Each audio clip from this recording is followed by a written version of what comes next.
So, talking about my own experience, let's start with that.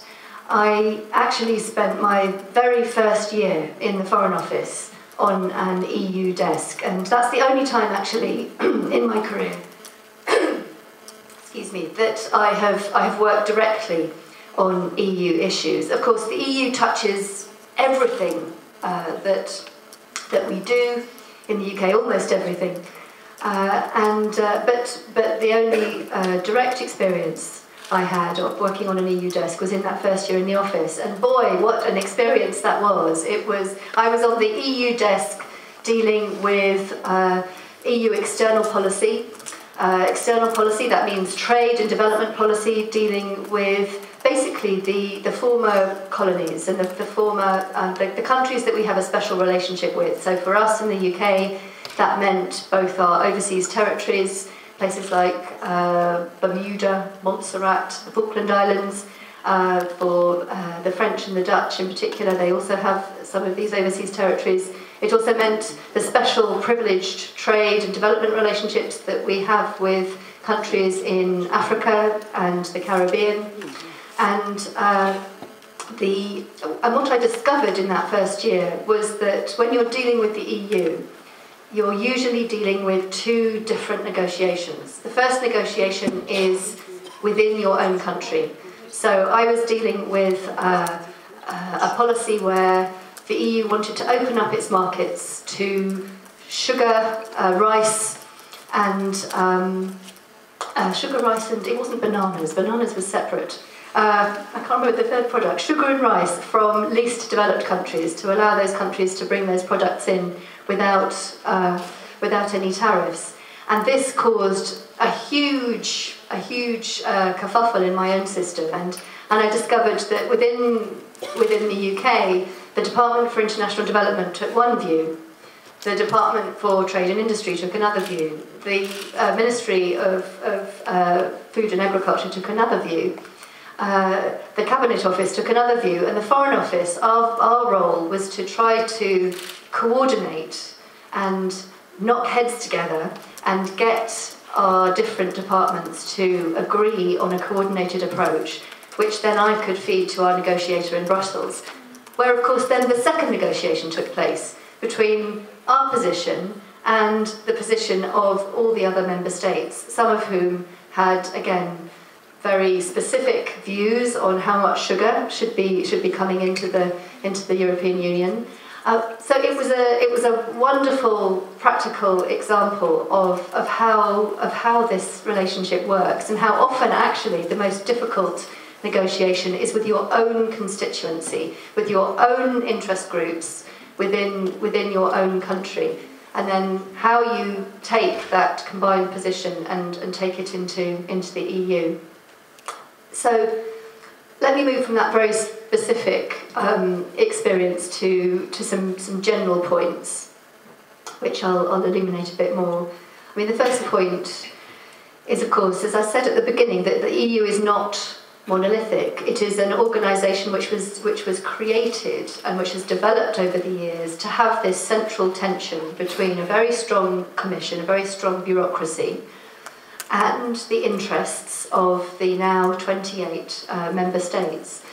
And that creative tension between the interests of the central bureaucracy, which has a very clear mission to bring down barriers to trade, to harmonise economic policy, to harmonise social policy, to take forward the prosperity of Europe. How that very strong mission then interacts with the very specific interests of the member states is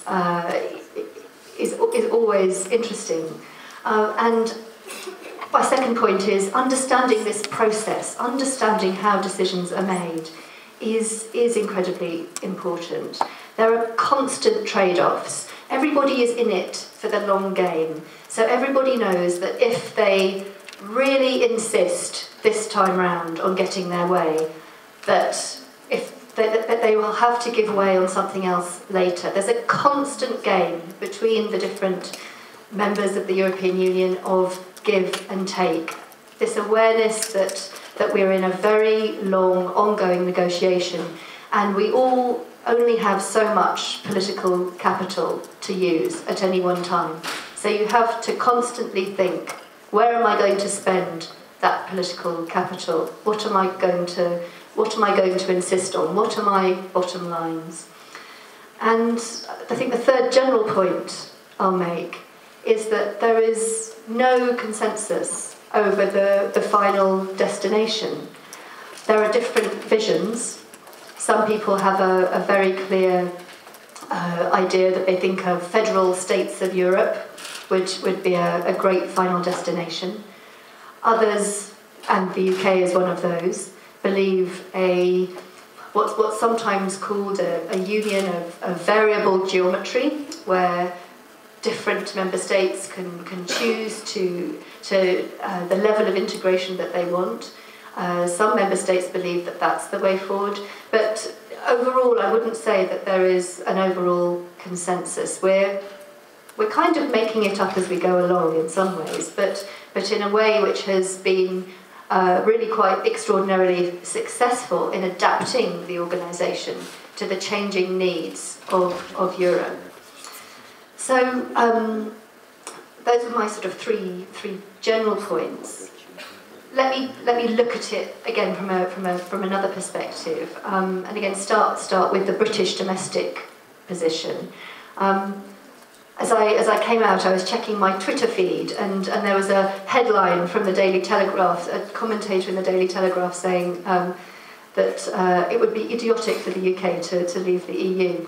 And that headline gives you a flavour of the domestic discussion at the moment in the UK, where at the moment, again, the question of our future, should we stay in the EU, are we better leaving the EU, has become a central domestic question. And as you may know, our Prime Minister David Cameron has said that if the Conservative Party wins a majority at the next election, then he will hold a referendum on whether the UK will leave the EU. And he's promised that there will be a renegotiation of the terms in which, on which we currently are members. And he's particularly looking at employment and social legislation, for example, issues like whether the EU should have the right to tell us how many hours a week our workers, a maximum number of hours that our workers should be allowed to work. Is it right that the EU should set those kinds of rules, or should it be up to the member states? That's one of the areas of debate. And the other area, which is a big political issue for the UK at the moment, is over immigration, because we have had a huge increase in immigration over the last 15 years. And it's become a political issue, and a political issue particularly, well, both in relation to people who, migrants who are coming from outside the EU, but also internal migrants within the EU, and whether those internal migrants should have access to the same social benefits packages which UK citizens also have. So this gives you something of a flavour of how the issue of Europe is a really live political issue for us currently in the UK.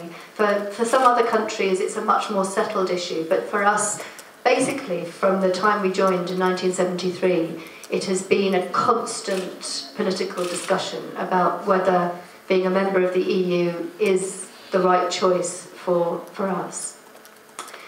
So, as I mentioned at the start, one of my constant points is that you have to remember the domestic political situation of every member state when you're looking at the EU as a whole, because the domestic position of every member state plays into that decision-making process and the political decisions made by Europe.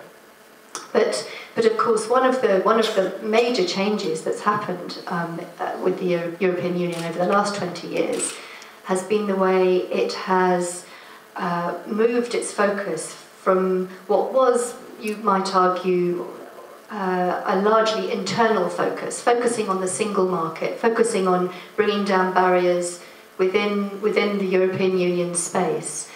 So a change from that internal focus to now a very strong focus on the wider neighbourhood, including, of course, the countries of Eastern Europe and now what's now called, of course, the Eastern Partnership, the 6 countries of which Armenia is part, but also the southern neighbourhood. These are the countries of the immediate neighbourhood of the EU, but actually a great deal of energy also goes into negotiating trade and development deals with countries more widely across the globe. You may have read in the newspaper that at the moment there's an ongoing trade and investment negotiation with the US. There's a similar one going on with Japan. We concluded one with South Korea not so long ago. There's apparently an ongoing negotiation with India, which I imagine is proving quite difficult.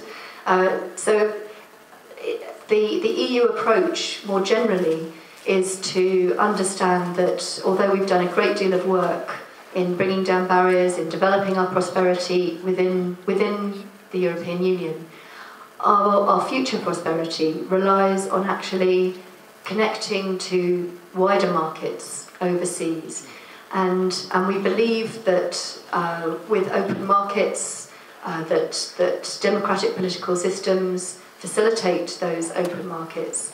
And we believe that because we have seen the impact that democratic and economic transformation has had in Europe itself, starting with Germany, moving on to Spain and Portugal, which until the 1970s were military dictatorships, and then looking forward to the example of the Eastern European countries, and particularly the real successes like Poland, which in 1991 had similar economies to Ukraine, and now are a number of factors more prosperous.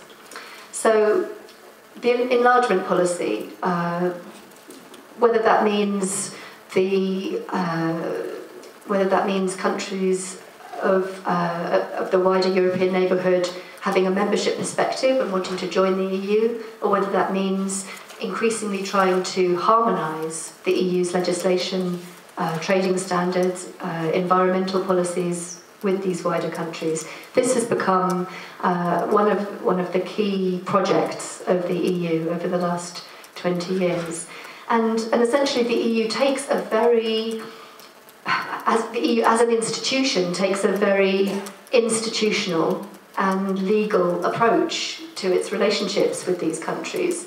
The EU approach is to say, here are the thousands of pages of EU legislation on exactly what your lawnmower should look like. And if you want to sell lawnmowers in the EU, make sure that you adopt these standards so that you can export your lawnmowers to the EU.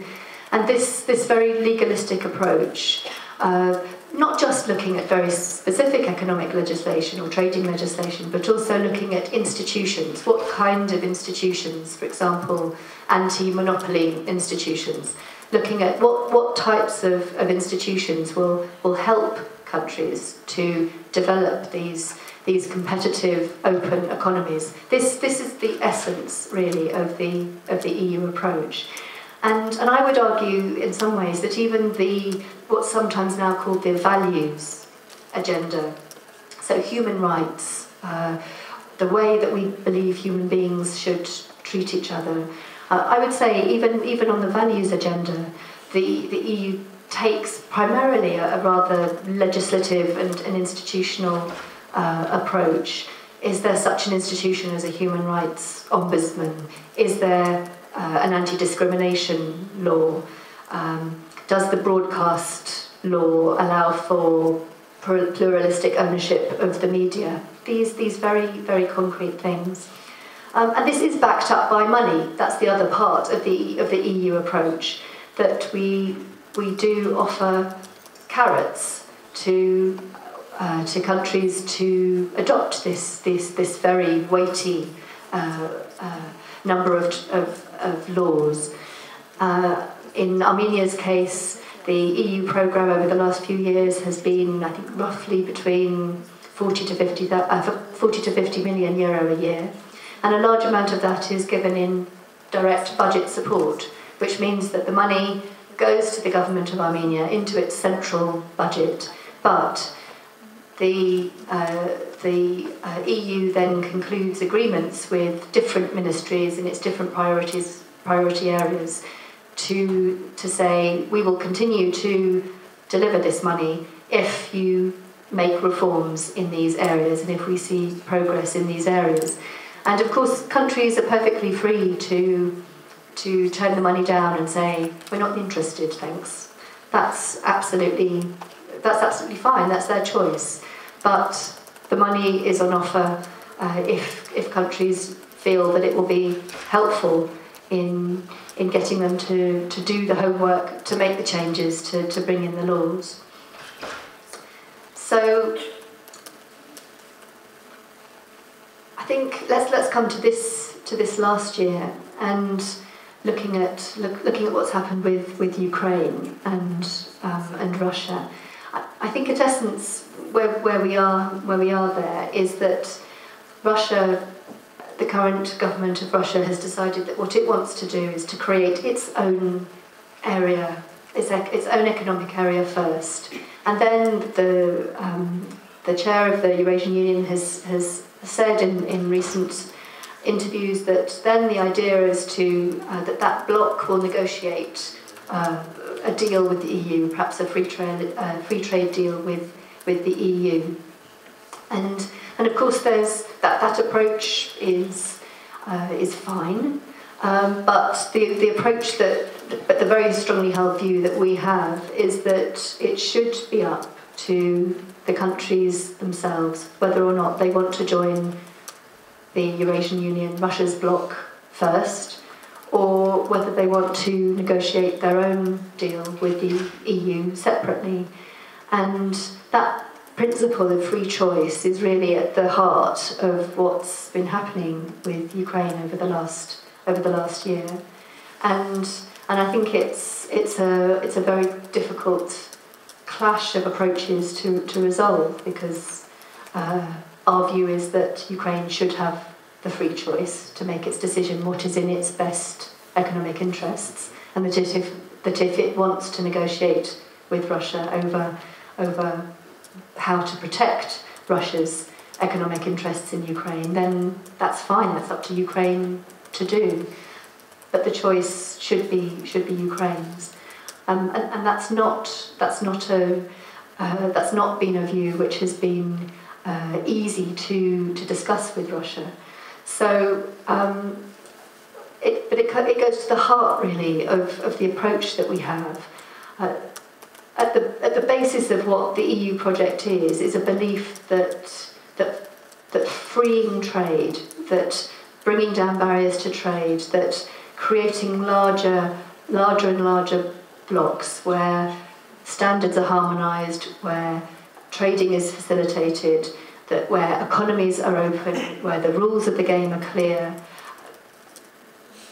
that the more that you can do this, the greater overall our economies will benefit.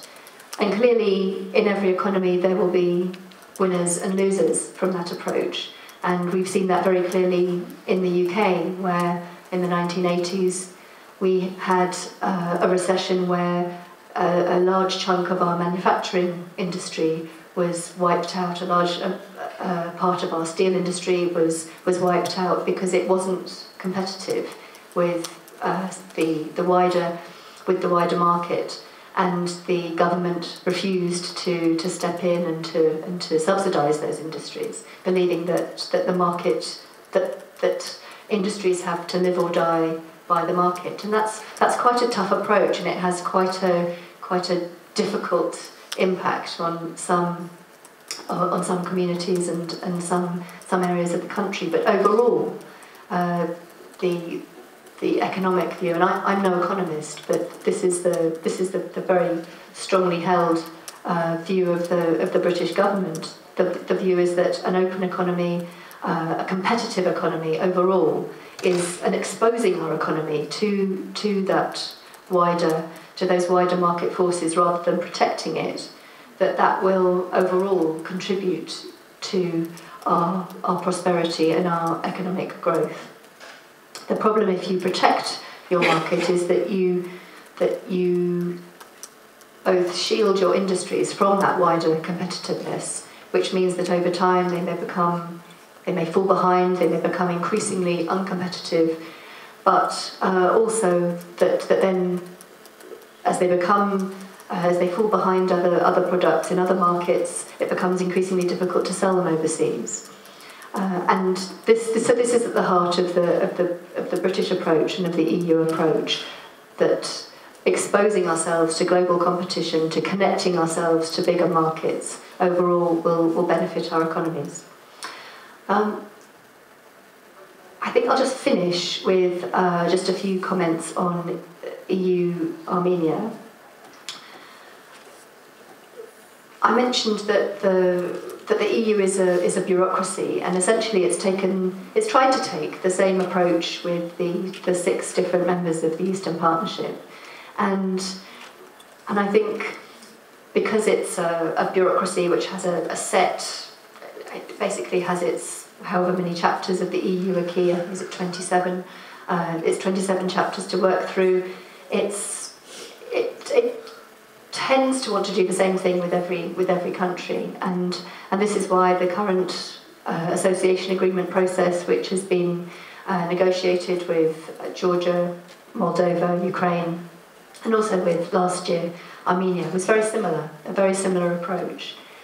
And I think because it's such a long and complicated, complex negotiation, the EU view at the beginning of the negotiation was that Armenia understood and was committed to that path. So I think it was a surprise to everyone when the decision was made on the 3rd of September last year that Armenia would instead drop that the association agreement and the DCFTA and instead join the Eurasian Union. But it's Armenia's choice, and the question is now, how do we take things forward? And we know from the exchange of letters in Vilnius at the end of last year that there are areas on human rights, judicial reform, democratic reform that Armenia continues to want to take forward.